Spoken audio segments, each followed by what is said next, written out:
जय हिंद मेरे दोस्तों। आज हम प्रश्नावली 3.5 का एनसीईआरटी बुक 10th क्लास का प्रश्न क्रमांक 1 का भाग नंबर 2 को इस वीडियो के अंदर हम लोग आज कवर करेंगे।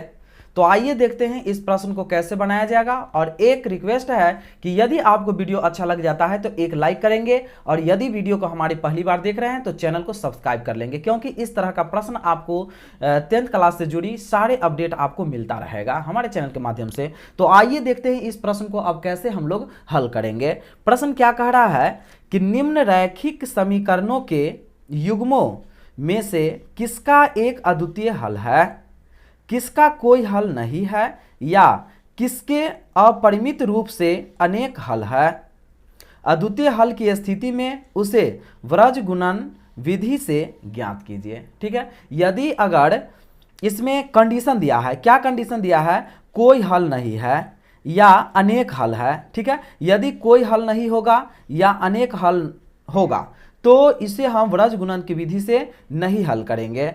यदि अगर अद्वितीय हल की स्थिति में अगर हो जाता है, अगर यह अद्वितीय हल हो जाएगा तो इसे व्रज गुणन विधि से हमें क्या करना पड़ेगा, इस प्रश्न को हल करना पड़ेगा। तो सबसे पहले देख लेते हैं यहाँ पर हम कि अद्वितीय हल क्या होता है, कोई हल क्या नहीं होता है, अनेक हल क्या होता है। तो इससे कंडीशन यहाँ क्या है कि इस तरह का कंडीशन हमारे पास है कि a1/a2 बराबर नहीं है b1/b2 का। अगर इस तरह से अगर आ जाएगा तो क्या होगा, ये अद्वितीय हल हो जाएगा। अगर अद्वितीय हल हो जाता है तो इस प्रश्न को हमें क्या करना पड़ेगा, व्रज गुणन विधि से हल करना पड़ेगा। अगर इस कंडीशन में आता है अनेक हल में तो इसे व्रज गुणन विधि से इस प्रश्न को हल नहीं करना पड़ेगा। यदि फिर इस तरह से अगर आ जाता है कोई हल नहीं तो इसे फिर भी हमको व्रज गुणन विधि से हल नहीं करना पड़ेगा। इस प्रश्न को सिर्फ कंडीशन दिया है कि यदि अद्वितीय हल हो जाता है तो हमें व्रज गुणन विधि से इस प्रश्न को हल करना पड़ेगा। तो आइए देखते हैं, सबसे पहले हम जांच करके देख लेते हैं कि इसमें अद्वितीय हल है या अनेक हल है या कोई हल नहीं है। तो देखिए यहां पर हमें समीकरण दिया हुआ है। अब इस समीकरण को क्या करना पड़ेगा, रैखिक समीकरण युग्म के अनुसार से सबसे पहले हम जांच लेते हैं। तो यहां लिखना पड़ेगा हल, ठीक है, और लिखेंगे क्या, रैखिक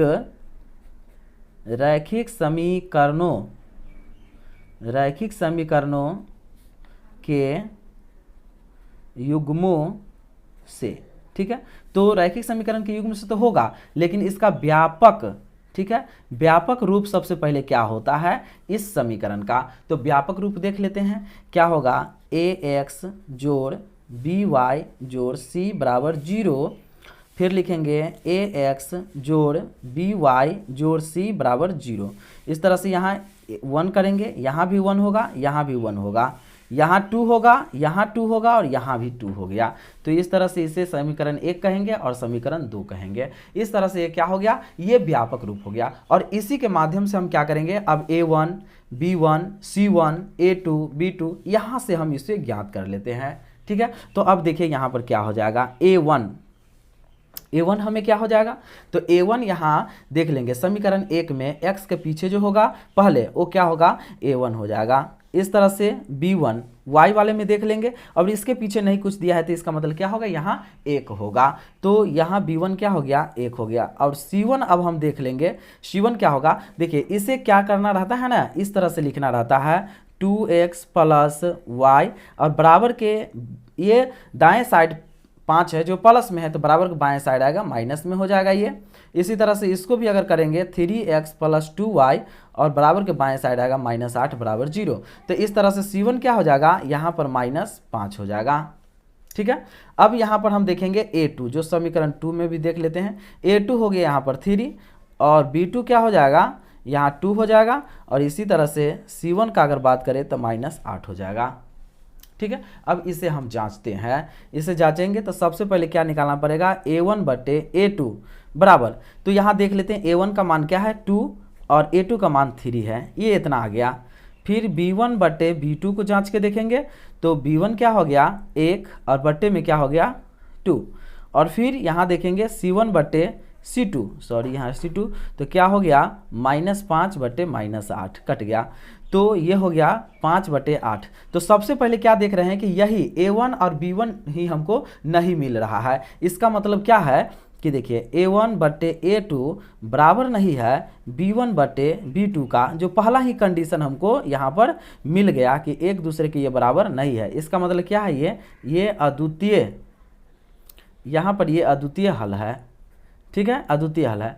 और जब अद्वितीय हल हो गया तो इसे क्या करना पड़ेगा हमको, इसे अब वज्र क्या होगा, वज्र गुणन विधि से। ठीक है, अब हमको क्या करना पड़ेगा, इसे वज्र गुणन विधि से हल करना पड़ेगा। ठीक है, तो इक्वेशन हमको दिया हुआ था, इक्वेशन हमको यहाँ ले लेते हैं, क्या है 2x प्लस वाई माइनस 5 बराबर 0, और फिर क्या है 3x प्लस 2y माइनस 8 बराबर 0। ठीक है, तो इसे कुछ सूत्र होता है। ठीक है, तो इसका अब सूत्र क्या हो जाएगा, एकदम आसान से हम बताते हैं। ठीक है, देखिए इसका कुछ ट्रिक है। ट्रिक क्या है आपको याद रखना है, बक का अब। ठीक है, बक तो BC, तो 2 बार हम लिखेंगे BC माइनस BC लिखेंगे, का मतलब CA माइनस CA लिखेंगे, अब AB माइनस AB लिखेंगे यहाँ पर हम सूत्र पर। ठीक है, तो बक का अब, ये हम ट्रिक को याद रखेंगे। तो यहाँ देख लेते हैं, यहाँ क्या लिखेंगे, ऐसे लिखेंगे x बटे क्या लिखेंगे, बक मतलब BC माइनस BC, फिर बराबर y बटे का मतलब CA माइनस CA, अब बराबर 1 बटे क्या लिखना पड़ेगा, अब AB माइनस AB। अब इसमें क्या करेंगे 12 21 लिखेंगे। ठीक है, फिर लिखेंगे 12 21, फिर 12 21, इस तरह से हम लिख लेंगे। अब यहाँ लिख लिए तो अब क्या करेंगे, हम इसे सूत्र पर अब बैठा लेते हैं। तो क्या होगा x अब बट्टे, ठीक है A1 B1 आपको तो पता चल गया है। ठीक है, तो A1 होगा, ये B1 क्या हो जाएगा 1 अगुने C2 क्या हो जाएगा, तो -8 हो जाएगा। फिर माइनस, क्या है कि आपको A1 B1 C1 आपको हम ऊपर निकालने को सिखा चुके हैं। ठीक है, क्योंकि आप यहाँ पर देख चुके हैं A1 B1 C1 निकालने का। ठीक है, तो यही से आप उठा लेंगे और इस पर बैठा देंगे। ठीक है, तो यहाँ हम देखिए उसी तरह से हम भी बैठा रहे हैं, यहाँ माइनस है तो माइनस लिख लेंगे, अब कोष्ट लिखेंगे। ठीक है, अब यहाँ पर B2 लिखना है, तो B2 हो जाएगा क्या 2 अगुने C1 क्या हो जाएगा -5 हो जाएगा, फिर बराबर y बटे लिखेंगे क्या, यहाँ फिर लिखेंगे C1 क्या हो गया -5 अगुने A2 क्या हो गया, तो A2 हो गया हमको 3, फिर यहाँ माइनस है तो माइनस लिखेंगे फार्मूला वाला और कोष्ट कर लेंगे। अब क्या होगा C2 कितना हो जाएगा, तो -8 अगुने A2 कितना हो जाएगा A1 हो जाएगा हमको 2, ऐसे हो गया, फिर बराबर 1 बटे, अब A1 क्या हो जाएगा, तो 2 अगुने B2 क्या हो जाएगा, तो 2 हो जाएगा, फिर माइनस, फिर A2 कितना हो जाएगा 3 अगुने B1 कितना हो जाएगा 1 हो जाएगा। ठीक है, अब इस तरह से हम क्या करेंगे, यहाँ पर इसे बैठाते हैं।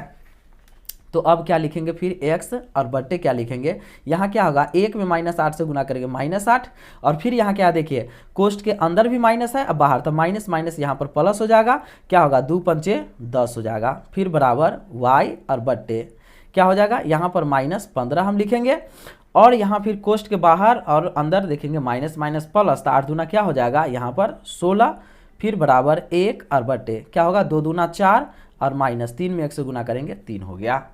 ठीक, अब इस तरह से लिखेंगे यहाँ पर क्या x बराबर क्या हो जाएगा -8 और प्लस 10 तो क्या हो जाएगा 2 हो जाएगा, फिर बराबर y बराबर -15 प्लस 16 तो 1 हो जाएगा, अब बराबर 1 बटे क्या हो जाएगा यहाँ पर इसको भी 1 हो जाएगा।